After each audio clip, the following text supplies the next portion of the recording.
radically love yourself? Is it possible to stop the hate?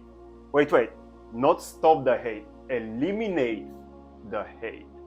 Well, this is the question I want to answer today. And coming from a guy who is on that journey but can say he has reached the end of it. So if you are not necessarily looking for expert advice, but instead it's more important for you to find your own personal insights, stay with me and let's see what we can uncover and find out.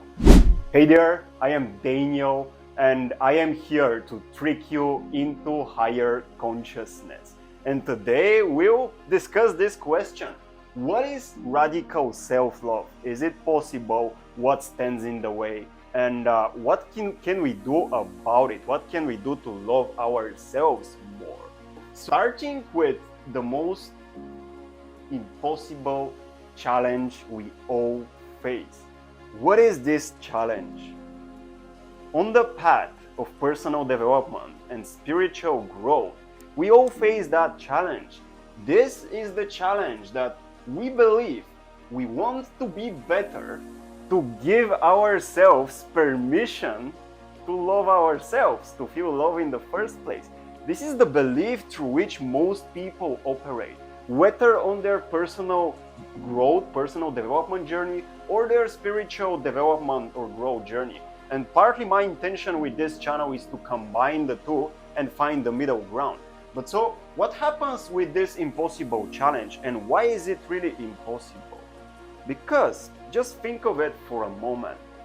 If we have a criteria that we need to meet for us to feel love, then does that mean that this love we feel is unconditional?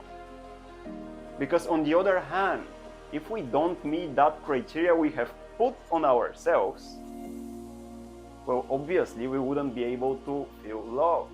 And then maybe through self-criticism, through forcing ourselves, through judgment, through trying to be really fixed in what we have to do to love ourselves, we assume that we can experience that love through doing something. This is what is meant by we want to be better, to give ourselves permission to feel love. And now, most likely you're already curious, well, what does that look like, Danny? How I kind of acknowledge myself doing that, but what does it really look like? Well, I've tried to explain this in this simple graph here, in this simple illustration, and as you can see, I'm not the best at drawing, but this doesn't matter because I'm pretty sure it will do the job. So what does that impossible challenge look like? Well, simply think of it this way. We have this scale. At the top of it, we have the awareness of who we are, the nature of ourselves, the core of who we are. And I'll get into it throughout the video, and I've talked about this in depth in all of my videos. We have this aspect of ourselves that is completely detached from everything we think and believe of ourselves, and that primordial aspect of ourselves, we can almost say that it's unborn. It already feels love. Your awareness of being, who you are, at the core of you, your consciousness of being, currently you're conscious of myself. So this awareness, it already feels love for you, and that's the reason you have an experience. So from that deeper part of ourselves, we are the love that we seek. And now, going back to the question we want to answer, is it possible to radically love ourselves? Now, stay with me for a moment. I cannot answer that question for you, but my intention, another intention I have, is for you to discover the answer by yourself through this video. So if we have that aspect of us, completely unrelated to our physical life and our beliefs and thoughts about ourselves, our self-image, and that aspect of ourselves is always there in the times we feel low, in the times we are judgmental, critical to ourselves, we hate ourselves, we feel apathy, and everybody passes through states like that in life. And even in the times in which we feel accomplished, we are proud of ourselves, we feel confident, at the background, there is this unchanging fact that you're aware of your experience. This is the closest you can get to the experience of unconditional love. So that's why we have it at the top of this scale. Okay, this is your awareness of being, your nature of self.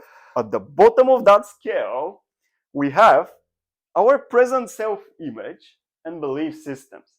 So this is a complex of all our previous experiences, all our previous accomplishments, everything that we have come up to believe about ourselves through our life journey, everything that we know of ourselves, everything that we assume of ourselves, everything that people told us, everything that our parents told us about ourselves, everything that we have learned maybe in school, through our career.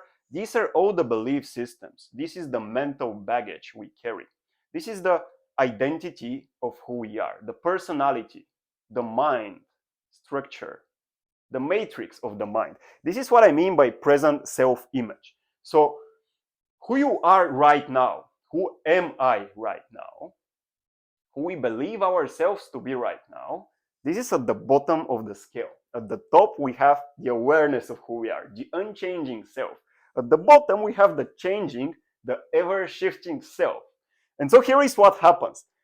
This scale, it shows the amount of love I feel inside. I give myself permission to experience. And again, going to the challenge we all face, we all want to be better, to give ourselves permission to feel love.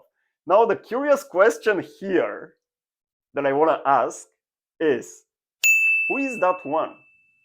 Who is that one that wants to become better, to give himself permission to feel love?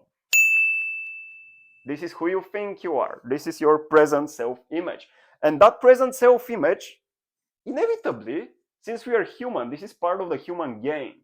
We believe that we need to make an X amount of money. We need to make some money for us to feel like we deserve to love ourselves, right? So this is, for example, an external criteria that we put and that we need to achieve, an accomplishment we need to achieve, to reach, so that I can give myself permission to love myself. This is an external validation I'm seeking. Maybe there is another criteria. I need to fix a certain trauma. This is for the people who are in the self-realization journey, the awakening journey, the spiritual path. I need to fix something within myself. And I'm talking about myself right now. Because for the last years, I've been trying to let go of limiting beliefs, fix traumas, look into the past, resolve it. And there is always this something that I need to reach and I need to complete, I need to resolve, so that I can give myself permission to feel that love. This is not radical self-love. This is a gradual journey towards self-love. And that's human. It's not wrong. We're just looking at what's already happening to answer that question, to see whether radical self-love is possible.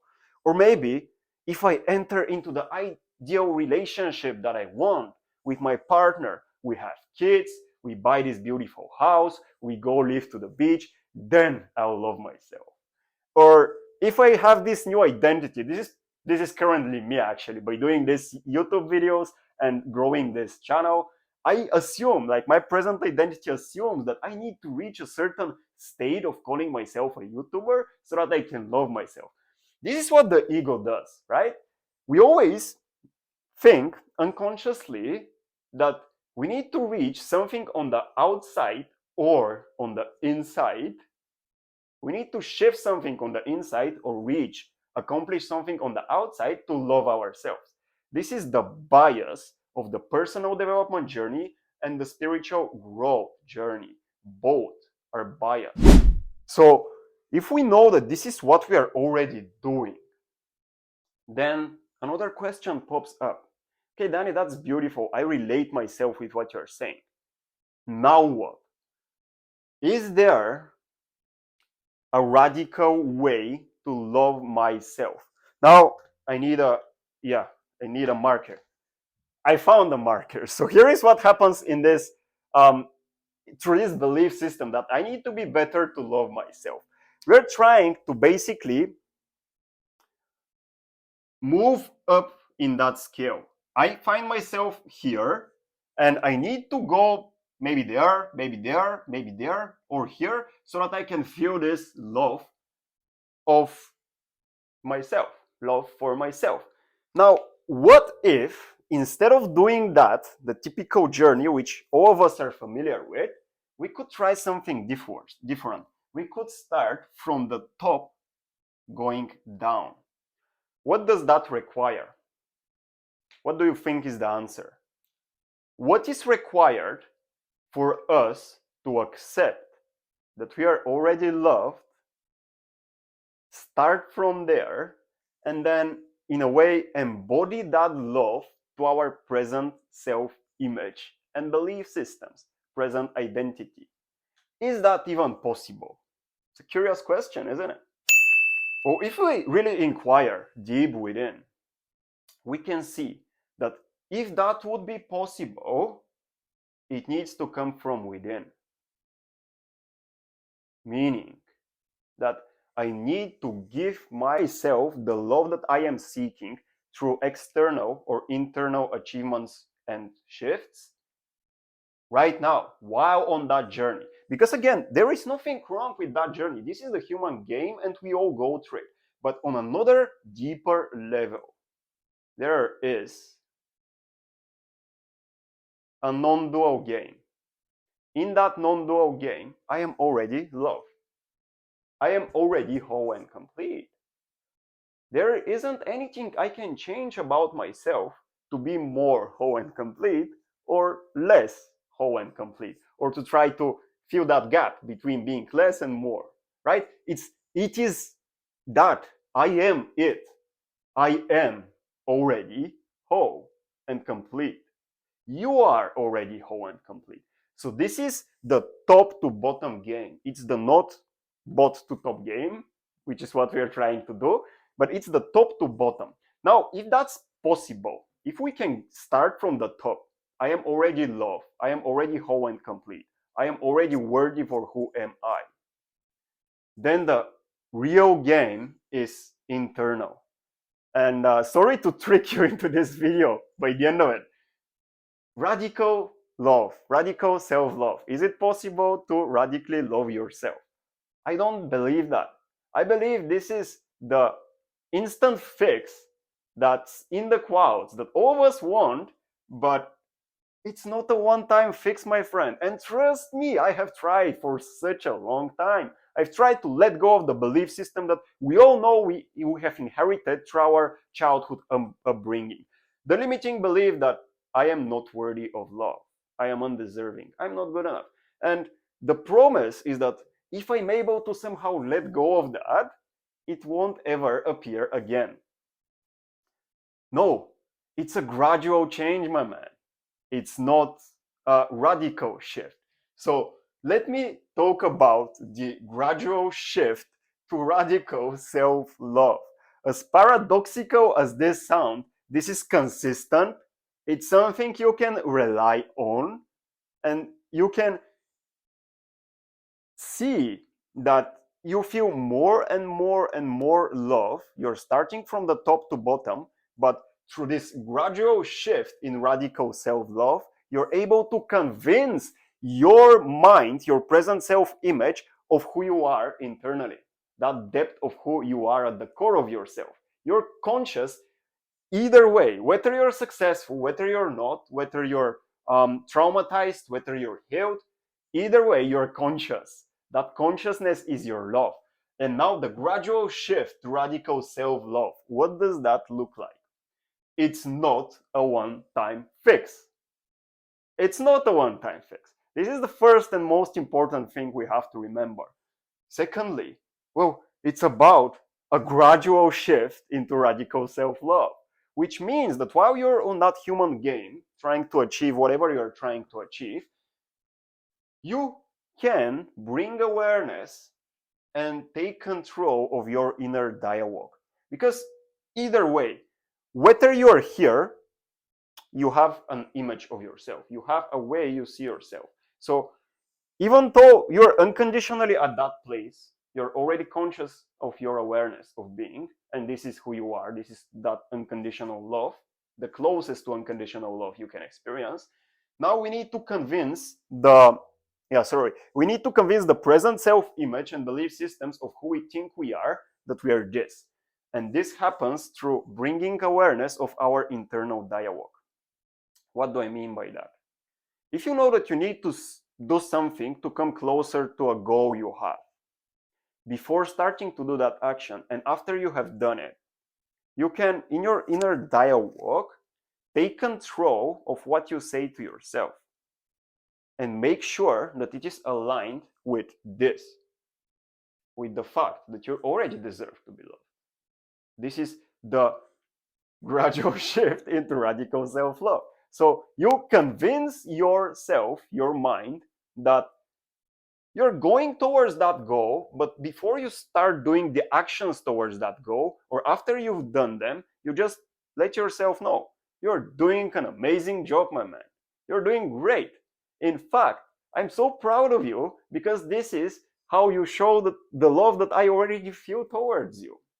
See, the love is already there. We just need to convince ourselves that this love it's like the actions that we are doing towards the thing we need to fulfill to feel that love.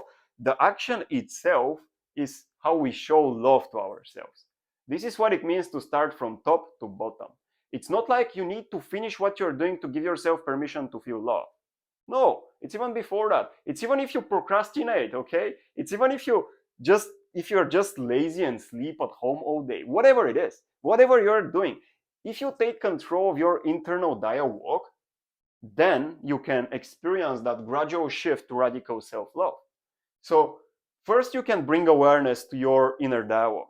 How do you talk to yourself through everyday life? How do you talk to yourself while being on your journey to the fulfillment of your desires? How do you talk to yourself if you're miserable and if you're not doing anything, if you're lazy? How do you talk to yourself if you get into destructive or bad habits? See, this is what you can bring awareness of. And by bringing awareness of, that's enough to dissolve it ultimately. But by bringing that awareness, now you can take a little bit of control in your internal dialogue with yourself to convince that inner child. All of us have an inner child. I assume that you're aware of that, okay? So all of us have an inner child. And that inner child sometimes believes it's unworthy of love. It's not good enough. And whatever you're doing or whatever you're not doing, if in your internal dialogue you can convince that inner child through inner conversations that it is already being loved for whatever it's doing or it's not doing, this is the gradual shift again. So it means that you can convince the inner child of the love you already, and this is the highlighted word here, it's a key word, you already feel for it through acknowledgement. So how do you change your inner dialogue? Imagine it like that. What if you could acknowledge yourself for everything that you do great and for everything that you don't do great? Because it doesn't matter. If you go from top to bottom, you can acknowledge yourself for everything that you're doing right, everything that you're doing wrong. And that's fine. Because this is a more productive, more efficient approach to, in fact, accomplish what we want. Because we start from within, we start from the top going to the bottom, and instead of trying to heal or fix ourselves, we convince ourselves of who we are already. We convince ourselves of the truth. And this, my friend, is what I believe is the radical way to self-love and how you can eliminate the hate you feel towards yourself. So let me know, how do you find that? What do you think about this? Whether it makes sense, whether it relates with you, and whether you're willing to give that a try. Because if that's the case, well, I challenge you. I challenge you because it's a beautiful process. If you can take control of your inner dialogue, this is all that you have to do. It's an internal shift, not dependent on anything external, which is the radical way to love yourself. Even though it's gradual, because you little by little change your inner dialogue, it's a more radical approach than trying to assume that if you reach a certain state in your material external life, then you love yourself. No, my man. take control of the inner dialogue, and see what happens. Well, that was everything from me for today. I thank you so much for watching. Hope you found it valuable, insightful, and thought-provoking. That being the case, and if that's the case, like it, comment below, let me know what's your experience. Subscribe to the channel if you're new, and I will see you around in the next video. Bye bye for now. Enjoy your day.